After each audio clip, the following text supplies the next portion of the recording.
Hello, hello, and welcome back, or welcome. I am book lover Lorna, and in the month of November, I will be taking part in Netgalley November. Now, Netgalley is essentially like a book review website where like book reviewers can sign up. I guess that's what I did. I signed up years ago, and can get access to books before they are published. So you request them, and the publisher or Netgalley will decide whether they want you to have a read of that book and review it before it comes out.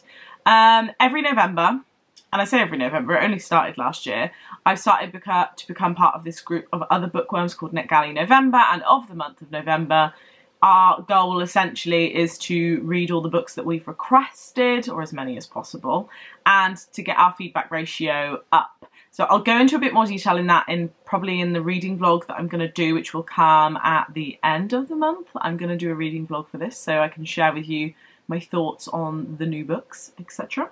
Some of them are already out, and that's kind of a downfall of Netgalley, is that we all request these books and then we don't have time to read them. So I didn't have that many to read on my TBR until I was like, oh, what books am I going to read for Netgalley November?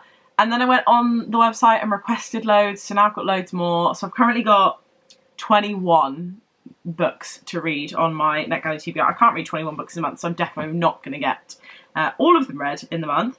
But essentially, the team who've set it up, which is Em and Her Books and Tots and Tales on Instagram, they've created like a little bingo thing. So like a prompt, and you can try and get bingo. I think there might be a prize potentially for people who hit bingo. So I've tried to kind of have a look at what those are and fit some books to those prompts. I did have to request some extra because I did have some that didn't fit.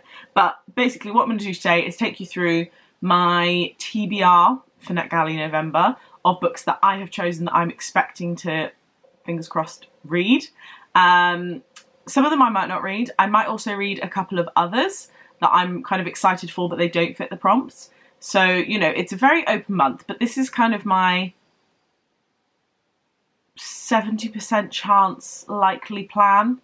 The only reason it might change, well, I might not read them. Obviously, I might not follow my plan, but this is my plan at the moment. These may change before I start it. They shouldn't do. But if I get any other approvals, which I don't think I have any other requests at the moment, so I shouldn't get any other approvals, I just need to not request any others, then these should change. Like, there's one like, you know, your most recent approval. If I get approved any more, then that one will obviously change. But I don't want it to because it's a good one.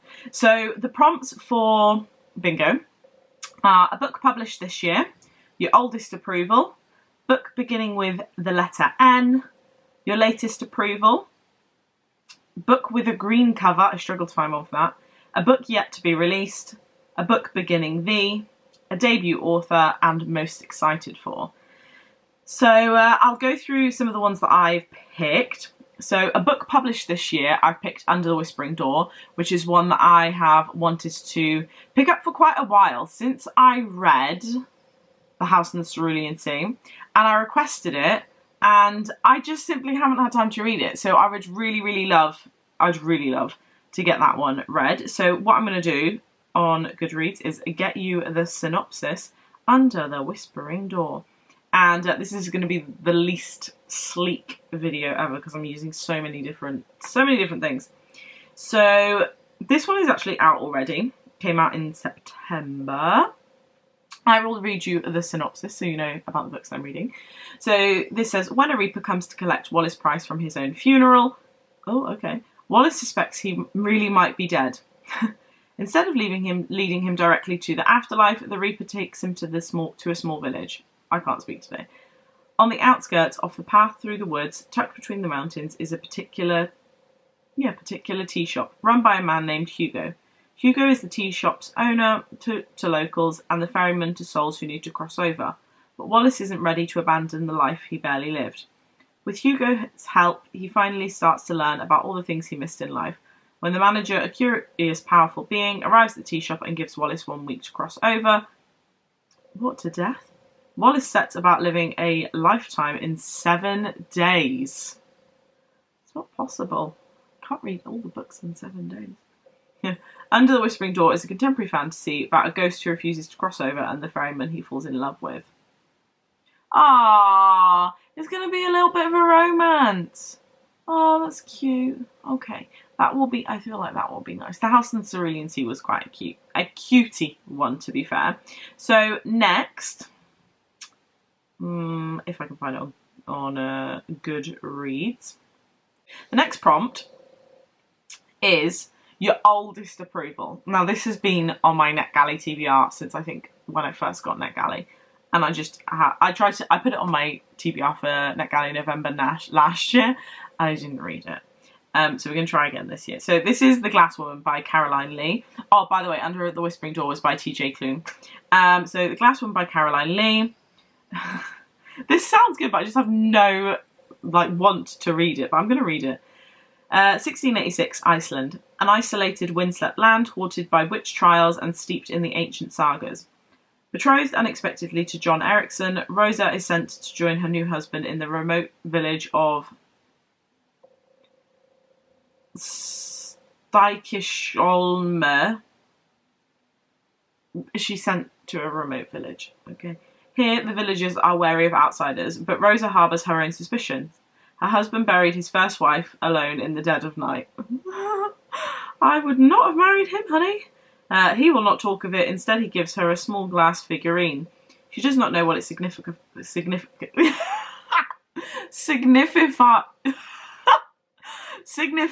Oh my god, I'm really dyslexic today. Signifies. The villagers mistrust them both. Dark threats are whispered. There is an evil here. Rosa can feel it. Is it her husband, the villagers, or the land itself? Ooh. Alone and far from home, Rosa sees the darkness coming. She fears she will be its next victim. It sounds like such a good book, but I don't know. I do not know if that is my cup of tea. So, next prompt. Book beginning with the letter N. Not gonna lie, I didn't have one beginning with N, so I had to request one for this one. So this one is The New Family by Victoria Jenkins.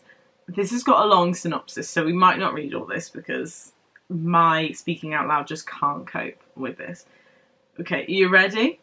Can you really trust the family next door? Brooke is delighted when Oliver decides to rent her old family home with his 3-year-old son, Finley. To rent her old family? Yeah, okay. Finally someone to bring happiness to the rundown house across the street. They seem like the perfect tenants. Well, we know that's not going to be the case, don't we? But Brooke is a little unnerved when they move in with just a single bag between them. Oh, are they on the run? Who knows? Where are their belongings? When Brooke asks Oliver about his past, he quickly changes the subject. Her best friend tells her to leave it. After all, Brooke has just been through enough trauma in her life. Blah, blah, blah, blah, blah, blah, blah, blah, blah. That's basically, I mean, I feel like the rest of the synopsis is just asking rhetorical questions that we just don't know the answer to. So yeah, I feel like that's going to be a bit of a cheeky thriller. Rated quite high from the 9 ratings it's got on Goodreads. It's got 4.4 stars, so, you know, I mean, it should be good. But yeah, I requested that one because it didn't have one beginning with the letter N. So I actually think that could be quite good. So we shall see. Now, my newest approval is one that I'm really excited for. So I really hope I don't get approved for any more because I really want to read this as my newest approval, is You'll Be the Death of Me by Karen M. McManus. We're buzzing for this. Comes out the end of November, I think. So obviously she wrote One of Us is Lying, One of Us is Next, and Two Can Keep a Secret. I feel like I've read all of them and I've enjoyed them all. But and The Cousins. Oh, I've got them all up there actually. I can see them. They're very good books. I feel like I need to reread them because I can't remember entirely, and they're very easy reads. I can't remember the storylines entirely. Okay, synopsis. New pulse-pounding thriller. Ferris Bueller's Day Off with murder. I don't know what Ferris Bueller's Day Off is. Don't hurt me. With murder, when 3 friends relive an epic ditch day. I don't know what ditch day is. And it goes horribly and fatally wrong. Oh, someone's going to die, are they? Okay. Ivy, Mateo and Cal used to be close. Now they all have in common is Carlton High and the beginning of a very bad day. Ooh, da, da, da. Type A, Ivy lost a student council election to the class clown, and now she has to face the school humiliated. Heartthrob Mateo is burnt out. He's been working 2 jobs since his family's business failed, and outsider Cal just got stood up again. So when Cal pulls into campus late for class and runs into Ivy Mateo, it seems like the perfect opportunity to turn a bad day around. Basically, they're going to skip school. We know it's going to be good because it's Karen M. McManus, but that blurb didn't really sell it, did it? Not my fault. I can only read, the information that is provided to me. But yeah, it's going to be good anyway because it's Karen M. McManus and all of her books are kind of, good uns. We've got another with a very long blurb. So next prompt is book with a green cover. Again, I had to request some books for this. Now, the one that I've decided to read that I got accepted for was The Dublin Railway Murder by Thomas Morris. I almost said that completely wrong. Now, I just feel like this is going to be Agatha Christie vibes, which is why I've requested it. It's a bit of I think it's a murder mystery. Okay. Real life. Is it real life? An astonishing real-life locked room murder mystery set in Victorian Dublin, packed with gripping, perplexing twists. God, that was a bit perplexing is a big word. One morning in November 1856, George Little, the chief cashier of the Broadstone Railway terminus in Dublin, was found dead. Lying in a pool of blood beneath the desk, his head has been almost severed. Maybe I don't want to read this. A knife lay nearby, but strangely, my head feels funny now. Strangely, the office door was locked, apparently from the inside. This was a deed of almost unheard of brutality. Yeah. Detectives struggled to understand how the killer could have entered and then escaped from a locked room. So I guess,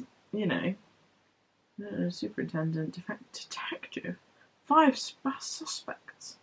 Is this a true story? Yeah, it's based on I can't speak today. It's based on a true story. Oh, maybe I should have realised that. It's going to be creepy. I'm going to have to read that one when it's daylight outside because I can't cope with, gruesome, scary things when it's dark because, I just won't sleep. I won't. I'll lay in bed at night and then when I do sleep, I'll have horrible nightmares because I'll be scared and it'll just be a bad idea. So the next book, let's move on to the next one, which is going to be a happy one, if I can find it. This is the worst video ever, it's just me. Why can't I find it? Let's search Giovanna. Do you know which Giovanna it is? From me saying Giovanna. So for the prompt of a book yet to be released at this point in time, is one that I am very excited to read and an author that I love, which is Giovanna Fletcher and Walking on Sunshine, which is her newest book. This one's got a bit of a shorter blurb. I love Giovanna's books. Honestly, I am not awake today. Wow. But yeah, I always love her books and they're just kind of really enjoyable. So I hope that I enjoy this one as well. So it says, in the darkness, we all need a little light. After Mike loses Pia, his partner of 17 years, her best friend Vicky and Sarah tried to help pick up the pieces. But though Pia's gone, she left a plan, a list of love and instructions to hold Mike and her best friends together, and they're each going to need it. Oh, do you know what? I'm not going to read any more of the blurb, because I think that's enough.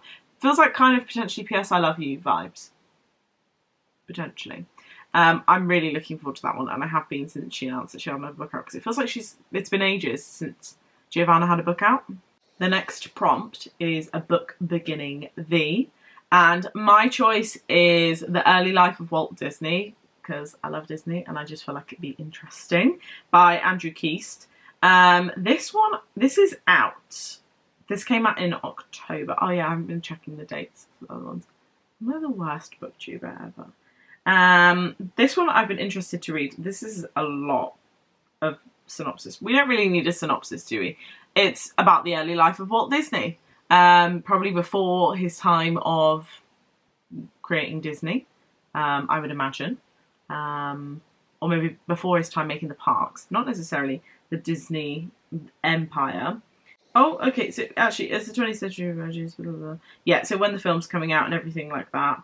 So I feel like that one's just going to be an interesting read. Next prompt is a debut author. This is one that I didn't have one for, so I had to kind of do some scouting and request some books for this one. I'm looking at the Goodreads page and it's got 22 ratings so far and it's got 2.8 stars on average. Oh, this isn't even out until next June. I really hope this is not. Oh no. The reviews are so low. Oh no. Oh, there's toxic relationships between the... Oh, well, I need to give it my own opinion. So, it's The Heart of the Deal by Lindsay Mcmillan. Perfect for the fans of the Happy Ever After playlist and the Boyfriend Project. Lindsay Mcmillan's debut novel definitely captures being adrift in your late 20s. Raised in a romantic recession, the young investment banker is tired of being single in New York City. Deep into a quarter-life crisis, she's overwhelmed by the external pressure to rise the corporate and romantic ladders at the same time. Her biological clock is ticking. She wants to get a husband before she's 30. Not good to set yourself deadlines, honey.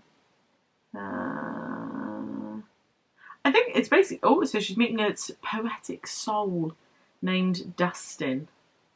Dustin. That's like dustbin. I wonder if someone names their child Dustin and then, like, at what point do they realise that Dustin sounds like dustbin?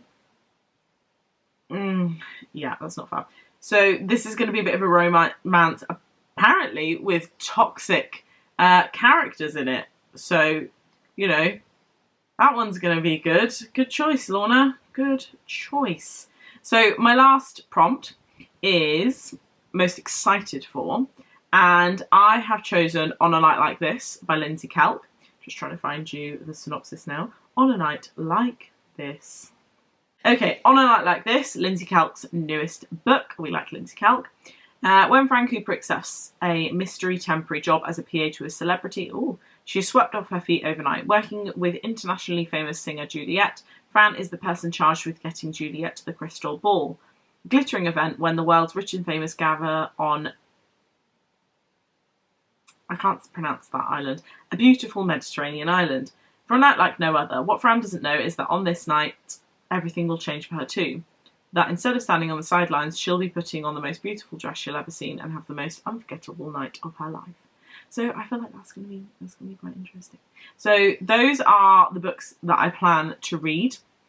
Sorry for me just looking at my phone for this video, but, you know, got to give you all the info and all the deets. There are some other books that I kind of want to try and read as well. I'll tell you some other books that are on my TBR. Not on my TBR specifically, but on my unread books for my Netgalley that I haven't yet read and reviewed, that if I had the chance to in November, I would love to read, but probably won't get the chance to. I won't go through the synopsis with these because the likelihood of me reading them is slimmer, but I would really like to. So I've got a couple of Christmas books, which I would love to read, but if not, I'll read them in December. It's no bother. A Lighthouse Christmas by Jenny Hale. Really enjoy Jenny Hale's books, and I've only read them through Netgalley, and I just thought that they were so good. The Christmas Escape by Sarah Morgan. We love Sarah Morgan. We love a Sarah Morgan Christmas book. I mean, maybe that might be better to say for December, actually. So Christmas books kind of bottom of the pile, but if I could get to them, I'd love to. Call of the Penguins by Hazel Pryor, which is the second book to... I've completely forgotten its name. Away with the Penguins. Away with the Penguins. This one's Call of the Penguins. The names are too similar. The Winter of Second Chances, Jenny Bayliss. That kind of sounds Christmassy too, doesn't it? But I quite want to read that one. And then One Night on the Island by Josie Silver. Those are also books that I would like to read, but I don't think I'm going to get to them. It's fine if I don't, but if I can read the 9 that I've set out to do, that would be quite good. That'd be good. If I could read 10 in the month, sorry, I was just closing this. If I could read 10 in the month, that would be ideal, because my 21 Unread books would be almost halved.